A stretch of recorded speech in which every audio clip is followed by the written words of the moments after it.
everyone, my name is Serena and I'm here interviewing today for Desi Girl magazine. Today's guest is makeup artist and beauty blogger Alizeh Kazmi. I'm going to invite her to this live now. Can you see Hi, me? Hi, how are you? I'm great. How are you? Good. Thank you for joining us today. You're welcome. I'm really glad to be here. Yeah, we're glad to have you. It's nice to meet you finally. Same here.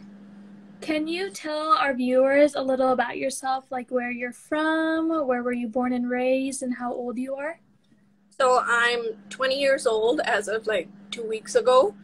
I'm born and raised in Karachi. I lived shortly in Islamabad and Lahore in Pakistan. Okay, very So, cool. When did you start getting into makeup, skincare, and all things beauty? so my journey with makeup has been a really bumpy and complicated one. I started getting into makeup when I was about 16 or 15, I'm not sure, but somewhere around that time. And I used it as a means to cover up my psoriasis. It was a coping mechanism for me. And I didn't like it when people would stare at me and point out my red patches. So that's when I started getting into makeup. And it just kind of spiraled from there. I went from covering up to expressing myself with it. And we're here now. And about 2 years ago, I started taking it a lot more seriously. I thought, okay, let's share it with the world. And then COVID happened, and I was applying to universities, and I found a course, and I was like, oh my God, I could study makeup. So that's what I'm doing. Yeah, how has having psoriasis changed the way you see things and react to things?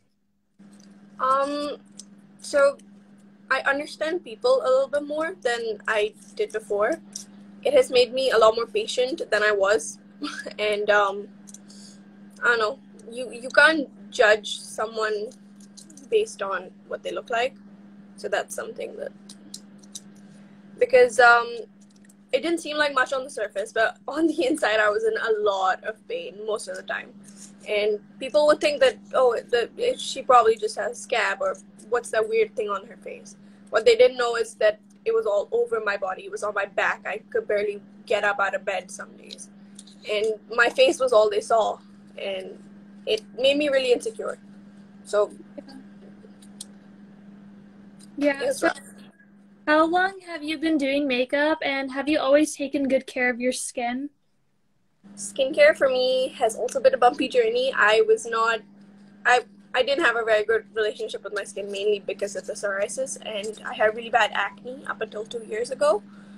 So, um, in terms of skincare, I have gotten really religious about it in the past 2 years, doing a lot of research and figure out my skin type.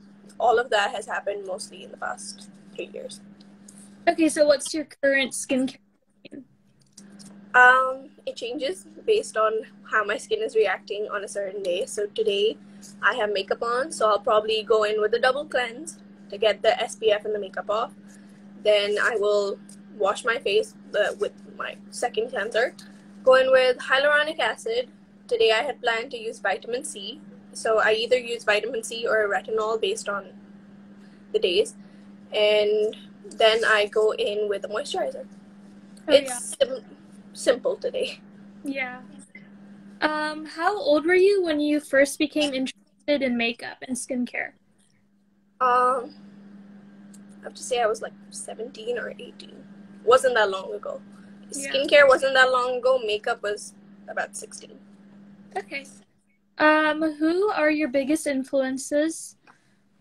Um, I have to say I really, really admire Rowie Singh's work. Like, her work just stands out, and it makes me really happy to see someone who looks like me getting that recognition. And she's just amazing. In terms of inspires me in general, would have to be Ling Tang. She is amazing, and she's been really supportive. Um, I I've spoken to her a couple of times, and she's really, really a really nice person. So Yeah. They've Is there, influenced my work a lot. yeah, is there anyone specific you want to collaborate with in the near future? I don't know. I'm not sure. Yeah. What do you love most about makeup?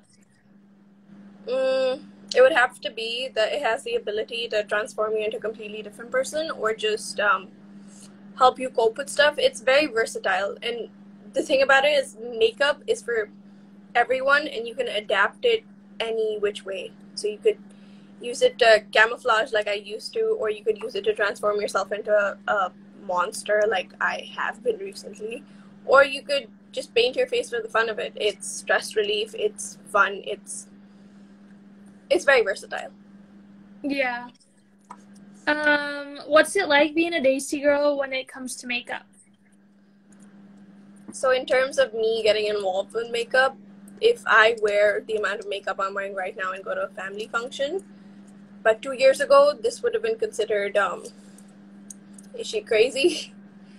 But now I think they understand that I am crazy, and my hair helps with that. Having purple hair or blue hair or green hair in my society, I'm always stared at, especially living in Pakistan. It's like, oh, her hair. You can see me from far away, so that's a benefit. But I really like hair actually. thank you. So at the moment, it's like faded purple. Yeah, I was thinking of doing blue right before Eid. Yeah. I think you should. I feel like purple looks really good on you, but blue may even look better. Mhm. Yeah. Do you have any goals you want to achieve with makeup?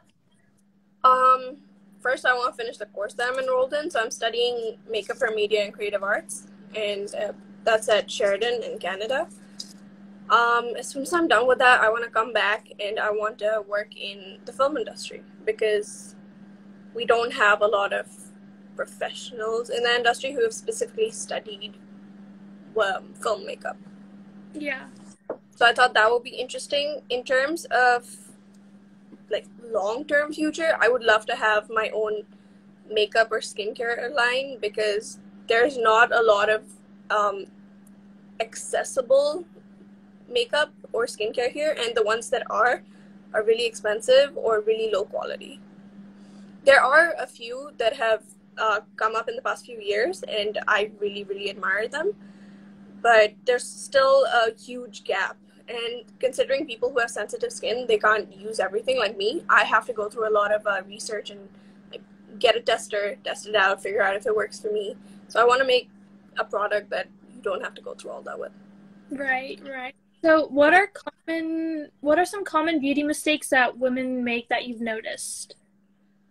Um, so a lot of women with darker under eye circles, they often just try to lighten them by going in with a lighter concealer, and that's something that's very common in the South Asian women because of our complexions.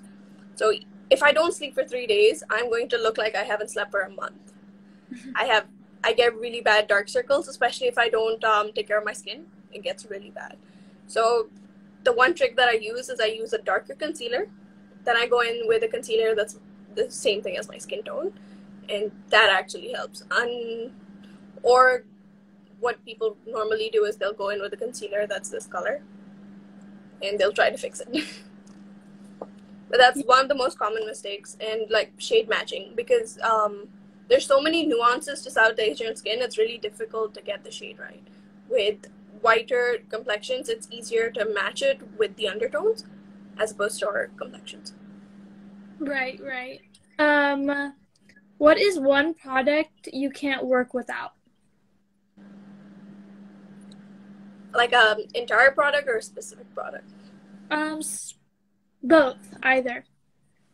Okay, so in terms of I can't leave the house without, that would have to be, it's a tie between two products. Like during COVID times, it would be mascara. On a normal basis, it's lip gloss.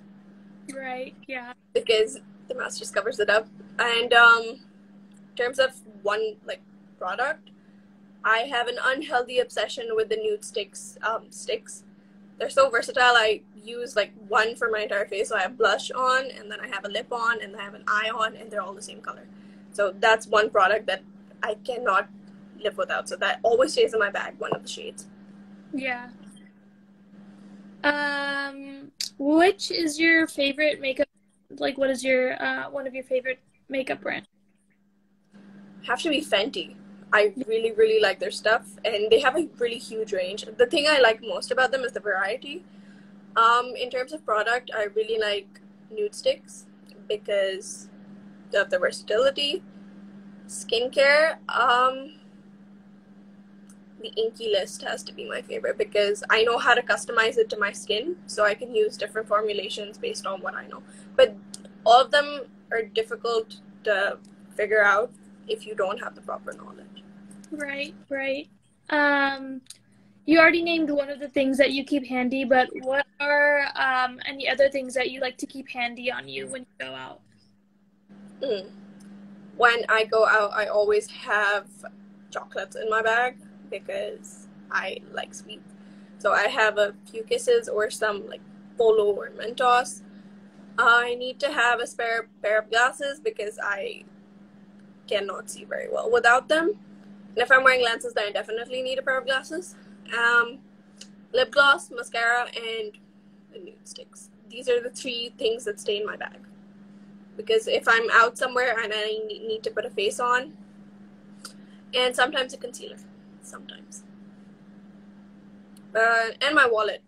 Can't leave home without it. Do you have any beauty tips that you think every girl should know?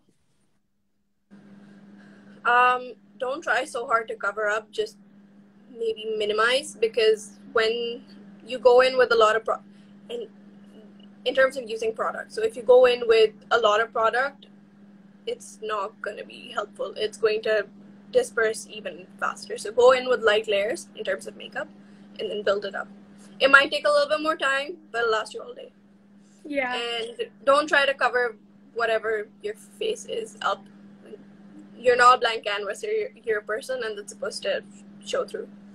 I still have a few breakouts on my chin because I could not be bothered to slather on foundation. Just some concealer and... Yeah, I recently got into Tinted SPF, so I've been using that for foundation, and I've liked it. Because it feels like skin. Foundation creates an entire separate layer, even though SPF sits on top of the skin because no product in its nature can absorb into the skin. So that's something, when you lather on a lot of product, it just won't look that nice. Yeah. Well, those are all the questions I have. That went by so quickly. Thank you so much for joining us. It was a really fun chat. Same here. So what do you do? So I'm actually a college student. I go to the University of Oregon, and I just recently started interning for Desi Girl magazine as on the side. So I'm a business major, and oh, that's so cool.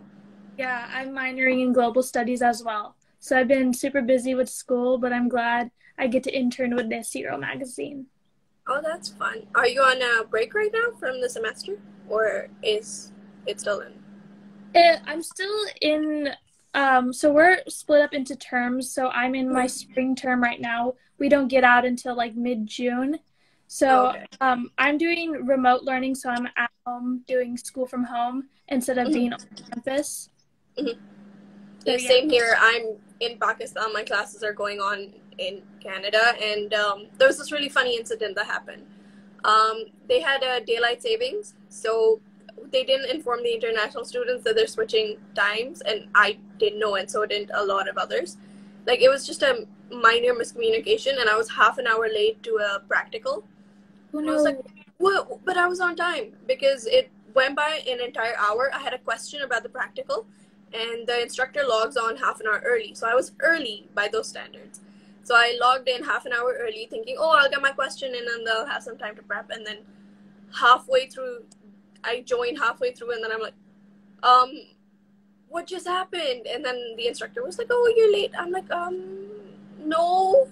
And she's like, oh, daylight savings. No one told the international students. Yeah, so did you get like an extended time?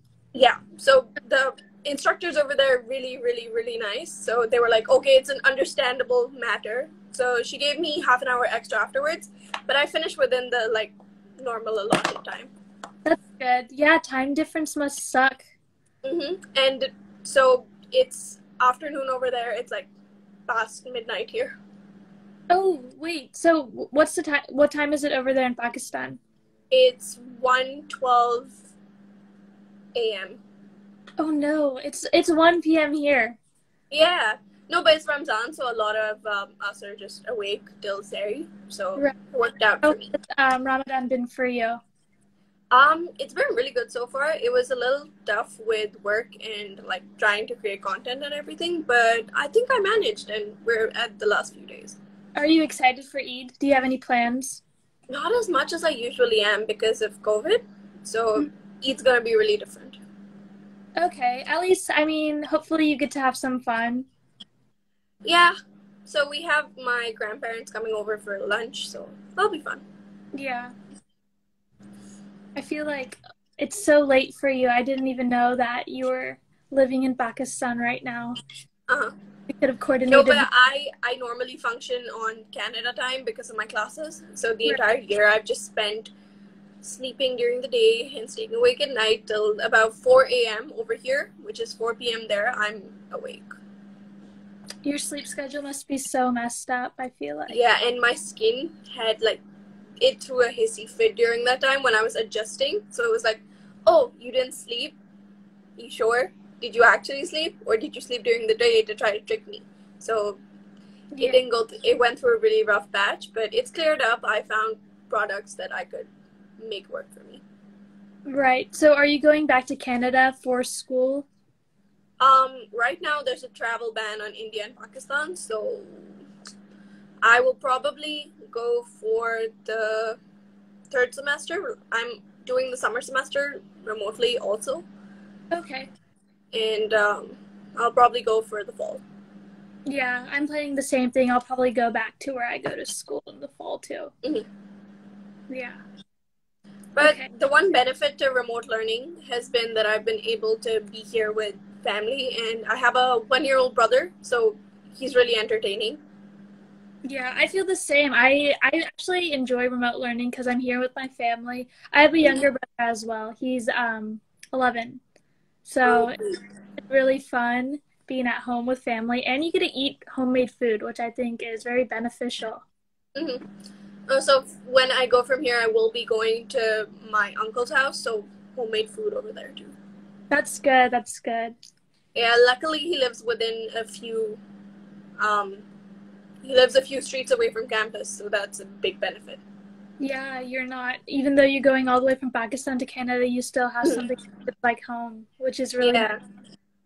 So I'm kind of not as scared about the entire like moving to another country aspect. So. Right. So you have been, did you do school in Canada for a little while before COVID? No. So my semester, like first semester, started in Jan.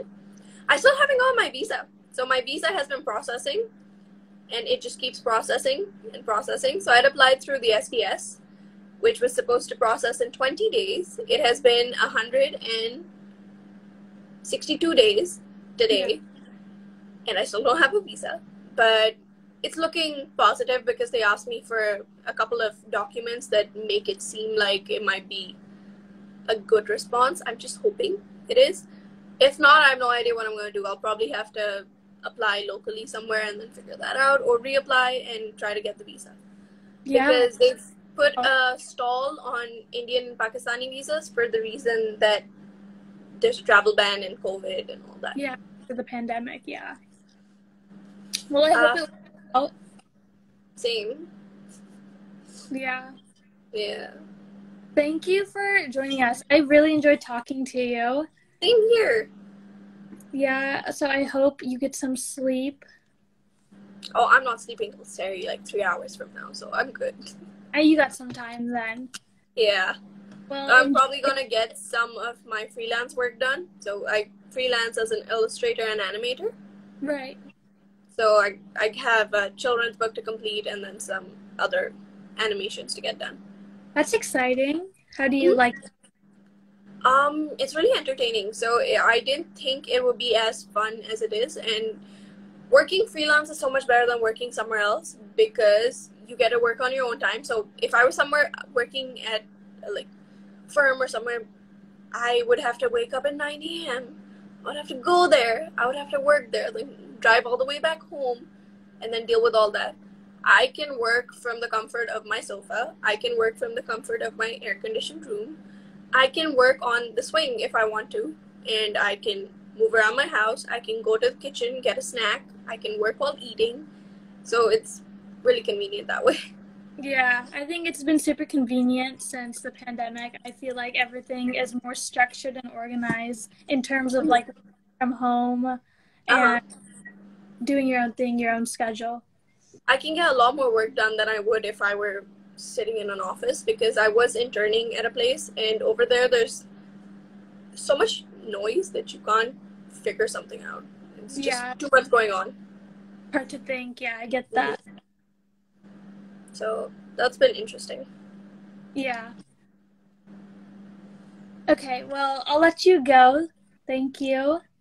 Thank you It's for having me. It was really great talking to you. Yeah, thank you for joining us. I had a fun time. Same here. Okay, bye. Bye.